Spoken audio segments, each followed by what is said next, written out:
First we start simple, with layups. Step, jump, lay it up. Perry was a part of history before he even arrived here at Vanderbilt. The Perry Wallace story just found this amazing opportunity to put a hometown hero on the stage. When he came here to Vanderbilt as the first black basketball player in the history of the SEC, that was a dangerous and courageous thing to do.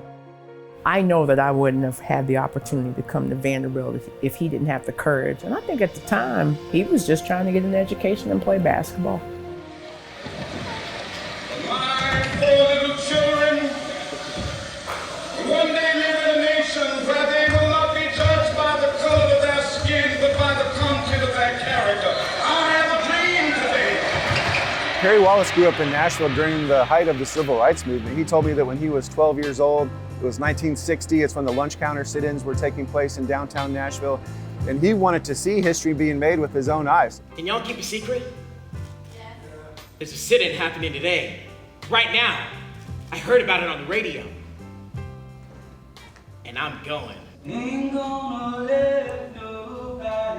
What a wild thing to see at that age, you know? What a wild thing to experience. I can't believe I'm here. John is speaking.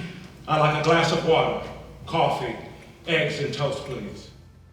When you think about segregation in the city, when you think about the moments of history that he lived through as a young person, it's amazing to kind of look at and see like, wow, even by the age of 18 or 19, what he had experienced during his time. But people died.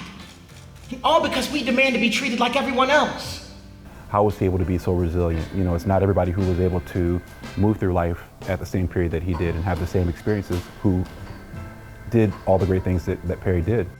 Here are a few photographs of campus, and here is Memorial Gymnasium where you be playing, Perry. One very important consideration to think about. As part of the Southeastern Conference, there's never been a Negro basketball player at the varsity level. You would be the first. I would call him a humble pioneer because he sought the opportunity that he thought was best for him and ended up changing the world in the process. Being the first one is hard. And it can be downright dangerous.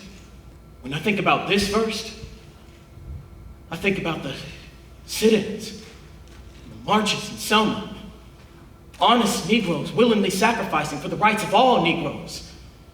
I think about Aniston and the Freedom Riders and Medgar Evers and so many other pioneers. I don't know if I'm that brave. I don't know if I'm that strong inside. I just want to play good basketball. Perry didn't necessarily set out to be a pioneer, but once he arrived here, he understood the responsibilities that went with it. So he felt like he was a civil rights pioneer as much off the court as he was on the court. It's a new beginning. I can't wait to meet my classmates, my teammates, and my professors. If Vandy's anything like Pearl, this is gonna be amazing. Oh, excuse me, I seem to be lost. That moment in the show where the student just walks right past him, that still happens today. Each week, your classmates meet at a different student's home to study as a group. Seems to be a tremendous boost for everyone in class, everyone but you. What did I do to get left out of the class study group? Nobody invited me.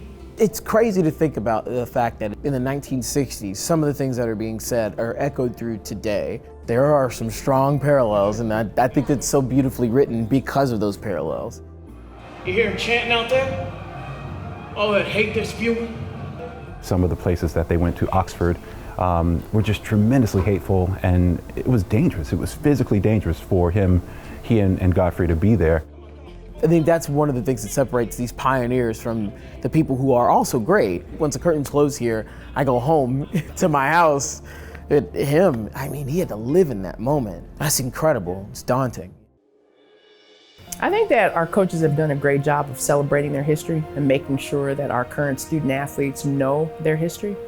I think it allows you to have gratitude and understand that there are people that came before you. During the finite period of time that you have, what impact will you make so that you can create other opportunities, right, for the people that will come? Perry Wallace did that. He did that for me. He did that for them. I hope in turn that they see that and they know that they need to do that for others.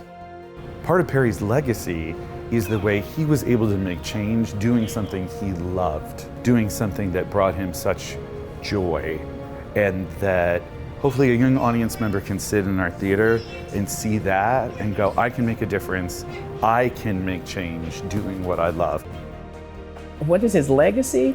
Man, it's all the people, with humility I say, like me and so many others who get a chance to be here because he was here. What difference will you make in your world? The balls in your court?